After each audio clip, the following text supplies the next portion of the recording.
اعوذ باللہ من الشیطان الرجیم بسم اللہ الرحمن الرحیم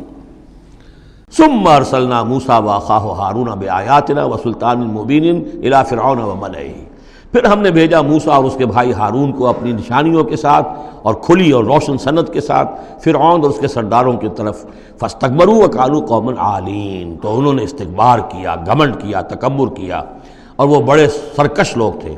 فقالوا انؤمن لبشرین مثلنا وقومہما لنا عابدون، انہوں نے کہا کیا ہم اپنے جیسے دو انسانوں پر ایمان لائیں جبکہ ان کی قوم ہماری محکوم قوم ہے۔ یعنی ایک تو یہ کہ انسان ہے ہم جیسے، وہ تو حضرت نوح نے بھی کہا تھا، حضرت نوح کے بارے میں بھی کہا گیا، حضرت ہود و صالح کے بارے میں بھی، لیکن یہاں تو ایک اور بات ہے، نہ صرف یہ کہ ہم جیسا انسان ہے موسیٰ اور ہم جیسا انسان ہے ہارون، بلکہ یہ ہماری محکوم قوم سے تعلق رکھنے والا، اس کی جرت آ کر ہمارے سامنے کھڑا ہو اور بات کرے۔ اب یہاں یہ لفظ نوٹ کیجئے، قومہما لنا عابدون، عبادت کا اصل جو ہے جوہر یہاں سمجھ میں آئے گا آپ کے۔ ظاہر بات ہے بنی اسرائیل اس معنی میں عبادت نہیں کرتے تھے فرعون کی یا فرعون کی قوم کی جس معنی میں ہم نے عبادت کا مفہوم سمجھا ہوا ہے، پرستش تو نہیں کرتے تھے، اطاعت کرتے تھے، مجبور تھے۔ یہاں اطاعت کے لفظ کو عابد سے تعبیر کیا گیا ہے، ہمارے غلام ہیں، ہم جو چاہیں کریں، ہمارا اختیار مطلق ہے، حکم دے دیا ہے ان کے جو بھی لڑکا پیدا ہو قتل کر دو، جو لڑکی ہو زندہ رکھو، ہو رہا۔ تو ان کی قوم تو ہماری عابد قوم ہے، ہماری غلام قوم ہے، اور اس غلام قوم کے دو افراد کی بات ہم مان لیں۔ انؤمن لبشرین مثلنا وقومہما لنا عابدون فکذبوہما، تو انہوں نے جھٹلا دیا ان دونوں کو، فکانوا من المہلکین، تو پھر وہ ہو گئے ہلاک ہو جانے والوں میں سے۔ وَلَقَدْ آتَيْنَا مُوسَى الْكِتَابَ لَعَلَّهُمْ يَهْتَدُونَ، اور پھر ہم نے موسیٰ کو کتاب دی تاکہ وہ ہدایت پائیں۔ وَجَعَلْنَا ابْنَ مَرْيَمَ وَأُمَّهُ آیَةً، اور اسی طرح ہم نے ابن مریم حضرت عیسیٰ علیہ السلام اور ان کی والدہ یعنی حضرت مریم کو نشانی بنا دیا۔ وَآوَيْنَاهُمَا إِلَىٰ رَبْوَةٍ ذَاتِ قَرَارٍ وَمَعِينٍ، اور ہم نے انہیں پناہ دی ایک اونچی جگہ پر، ایک اونچے ٹیلے پر کہ جہاں ٹھہرنے کی بھی جگہ اچھی تھی اور صاف اور ستھرا پانی بھی موجود تھا۔ اس کے بارے میں اختلاف ہے کہ ایک تو یہ بھی ممکن ہو سکتا ہے کہ جس ٹیلے پر ولادت ہوئی ہے اور درد ذہ کے وقت جا کر حضرت مریم سلام علیہا نے پھر کھجور کے درخت کی جو ہے شاخ اور جڑ کو بھی پکڑا ہے، یا تو وہی ہے کہ وہیں کچھ عرصے پھر مقیم بھی وہ رہی ہیں، واللہ عالم۔ لیکن ایک اور بھی اس کے بارے میں ہے کہ چونکہ جو اس وقت وہ بادشاہ تھا ہیرودیوس، کہ جو یہودی بظاہر پپٹ کنگ تھا، اصل میں تو اس وقت بھی حکومت جو ہے وہ رومنز کی تھی، لیکن انہوں نے ایک یہودی کو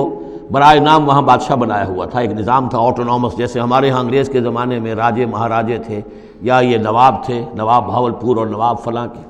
اس طرح کا معاملہ تھا۔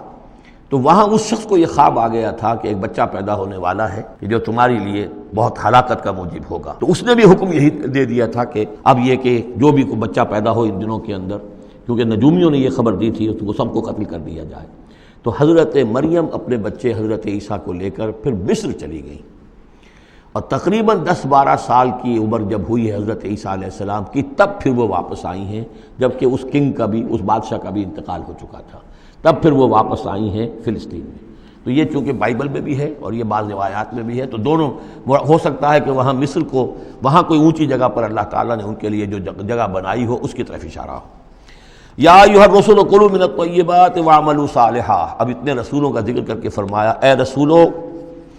پاکیزہ اور حلال چیزیں کھاؤ اور عمل کرو عمدہ، انی بما تعملون علیم، اور جو کچھ تم کر رہے ہو میں اس سے باخبر ہوں۔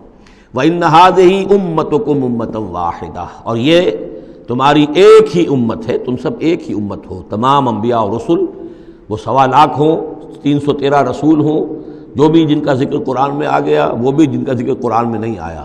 وَرُسُلًا قَدْ قَصَصْنَاهُمْ عَلَيْكَ مِن قَبْلُ وَرُسُلًا لَمْ نَقْصُصْهُمْ عَلَيْكَ، یہ سورہ نساء میں یہ الفاظ آ چکے ہیں۔ وَأَنَا رَبُّكُمْ فَاتَّقُونِ، تم سب ایک امت ہو اور میں تمہارا رب ہوں، بس میرا ہی تقوی اختیار کرو۔ فَتَقَطَّعُوا أَمْرَهُمْ بَيْنَهُمْ زُبُرًا، لیکن لوگوں نے اپنے معاملات کو اپنے مابین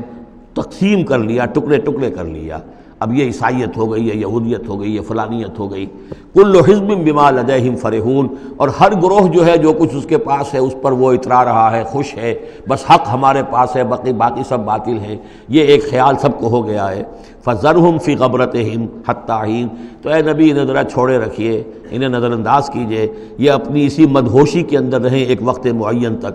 اَیَحْسَبُونَ أَنَّمَا نُمِدُّهُم بِهِ مِن مَالٍ وَبَنِینَ، کیا وہ یہ سمجھتے ہیں کہ یہ جو ہم ان کو مدد پہنچا رہے ہیں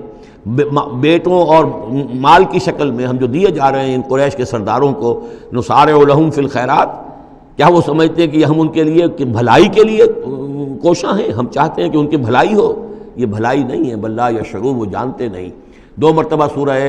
توبہ میں وہ آیت آ چکی ہے کہ یہ نہ سمجھیں، فلا تعجبک اموالہم ولا اجسامہم انما یرید اللہ ان یعذبہم بہا فی الحیات الدنیا، اللہ تعالیٰ اسی مال و اسباب کے ذریعے سے دنیا کی زندگی میں بھی ان پر عذاب نازل کرے گا، اور اللہ چاہتا ہے کہ ان کی جان نکلے اسی کفر کی حالت میں۔ صدق اللہ العظیم۔